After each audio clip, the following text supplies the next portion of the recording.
Good afternoon, everyone. My name is David Hogg, and this is approximately noon on Saturday, April 11th. In light of sending out a very long weather briefing email to all of you, I figured we probably all have a little bit more time on our hands than normal, so I thought I would record this instead. And also, it's a pretty interesting weather setup for both today and tomorrow here in Kansas and Oklahoma and a lot of the southern plains. And so I thought I would kind of talk through that instead of, like I said, writing a very, very long briefing email. So hopefully you enjoy this. Hopefully this is interesting. Again, I will mention I'm not a meteorologist. I don't pretend to be one. Rather, what I'm doing is trying to look at what is being forecast by people from the Storm Prediction Center, the National Weather Service, and sort of translating that into usable information for you all. And really looking especially at what the impacts may be for Kansas, for Oklahoma, and potentially for other parts of the nation as well. And so that's kind of my goal in doing these either weather briefing emails or, in this case, a video like this. And so, like I said, whenever you see this, again, realize that this is recorded about noon on April the 11th. As with all things weather-related, things are subject to change. Please make any decisions you have to make based on the latest forecast information. As always, I most recommend the National Weather Service Forecast Office wherever you live, whichever one is closest. So if that's Manhattan, that would be the Topeka Weather Forecast Office. If you're in Southwest Oklahoma, that would be the Norman Forecast Office, or wherever you are watching this. So with that, let's kind of talk about what's going on. I always like to start out with satellite imagery because I feel like that gives us the best snapshot and kind of helps us understand everything that's happening. And so if we look up top, this is water vapor imagery showing mid-level water vapor. And so you notice a couple things here. The big swirl here that's over southern Arizona. That's this big low pressure center that's been in California for the last several days, giving them quite a bit of rain out there, especially for friends in Bakersfield. I know they got some rain out there, which was nice for them. But that storm system is finally starting to kick east a little bit. But if you notice, it's not moving very fast. And there's this other dip right here from the north. And see, this is the main part of the jet stream coming out of the north, and that's going to be dipping very far south, especially over this time of year. And that's what's going to give us, especially in Kansas, a lot of cold weather for really the next 7 days or so, more than even than normal for this time of year. I know we're not, getting a cold snap in April is not unusual, but this is going to be pretty cold air for this time of year. The other thing you see here is a southern jet stream pulling moisture from the Pacific out over the Gulf of Mexico. You don't see it quite as well, and I'll show you to you in another image here. But what's happening here with this low pressure spinning right here is it's actually pulling moisture up into Texas that will eventually stream north into Oklahoma and maybe parts of Kansas. It probably we won't get the deep moisture like they're going to get out here in West Texas and Western Oklahoma, but it'll moisten us up a little bit, at least compared to where we are right now. And that's going to set the stage later today for quite a few thunderstorms, potentially across parts of the region. You see this little explosion right here. These are thunderstorms that have been moving across parts of North Texas this morning. That's kind of a precursor along a warm front of what may come later today with some more significant severe weather possible. So I'm going to switch to visible satellite imagery. And so this is zoomed in. So Kansas is up here, Oklahoma is here, Texas Panhandle. Again, you see down here, this is the thunderstorms that formed this morning, moving across kind of the Dallas-Fort Worth area right now into southern and southeastern Oklahoma. You see Kansas, we're very clear right now. It's obviously a beautiful day right now with some, pretty strong southwest winds, but a nice day.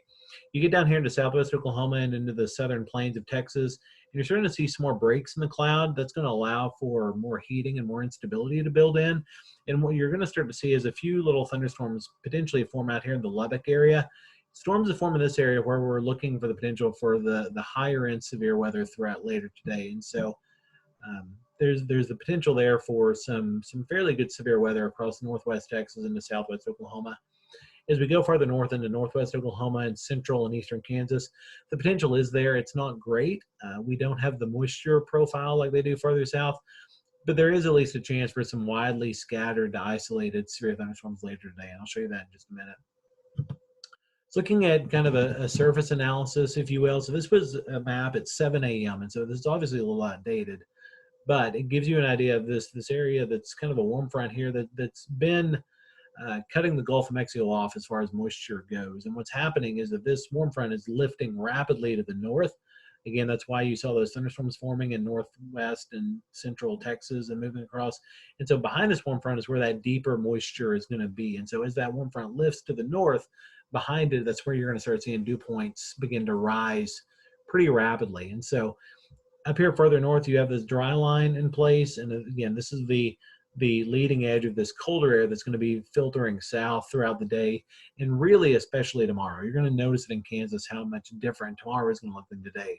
Today is definitely more of your outside day. If you have a chance to get outside and can do so safely with good social distancing, today is definitely the day to do that, because beginning tomorrow, it's going to be not very pleasant for the next several days around this area.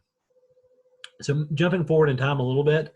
So for 1 o'clock, you see again, warm front here. Dry line has moved a little bit across northwest Oklahoma through the Texas Panhandle into southwest Texas. This is the area where they're looking for thunderstorm initiation to really happen. Again, like I said, kind of the Lubbock area down to Abilene. That's the area most likely to see thunderstorms initiate and then move up to the northeast into northwest Texas, southwest Oklahoma. So places like Wichita Falls, Vernon, Lawton, even Altus potentially has kind of the best chance of severe weather later this afternoon. Jump forward to 7 o'clock. Again, dry line hasn't moved a lot, but there's a potential there for severe weather across a good chunk of western Oklahoma, central western Texas. Again, doesn't look like a severe weather outbreak, but definitely the chance is there for some severe weather. And then up into Kansas, again, more widely scattered thunderstorms are likely with the potential for some severe weather again, but more marginal as far as severe weather goes. Looking at what's out there right now, again, this is this thunderstorm complex that formed earlier that's really kind of decaying at this point, but still moving across north central Texas. You look out to the west, there's not much happening out here yet, but this is the area really, again, from Lubbock down to Midland, eventually over to Abilene. That's kind of the area where you would look for thunderstorms to form, especially as we get into this afternoon and we get more heat and humidity building in some instability. So the actual forecast that the Storm Prediction Center has put out, you can see a good chunk of eastern, really the eastern half of Kansas is in a marginal risk for severe weather. A big area of Oklahoma is in a slight risk. And then you get down into far southwest Oklahoma, down through western Texas along that dry line, where we're going to see that sharp cutoff between the richer moisture and the drier moisture or less moisture out west. That's where you have more of an enhanced risk. And so we kind of walk through what the Storm Prediction Center is thinking from a tornado perspective. There's one area that's highlighted here on this on the Edwards Plateau out here out west, coming off of parts of Mexico into central Texas. That's going to be late tonight, more than likely, and potentially even overnight as a bigger chunk or a bigger batch of thunderstorms moves across the area. What probably most of you all are more interested in is this area in southwest Oklahoma into northwest Texas. Again, places like Childress, Vernon, Seymour, almost all the way down to Abilene, and then up into maybe Altus. Highest potential for a tornado. Again, doesn't look like a tornado outbreak by any stretch of the imagination, but the potential is at least there. Hail, again, a pretty good area of potentially large hail, and that's probably the main threat for today. There could be hail up to baseball size in some of the areas, especially those areas hatched in black. You see the hail percentage goes up even into Kansas. Again, if we get any strong storms in Kansas, that's going to be more than likely quarter size hail or smaller. Damaging wind threat, again, is going to be similar, just related to any kind of thunderstorm, straight line winds that potentially could happen. Doesn't look like a large scale, widespread wind event.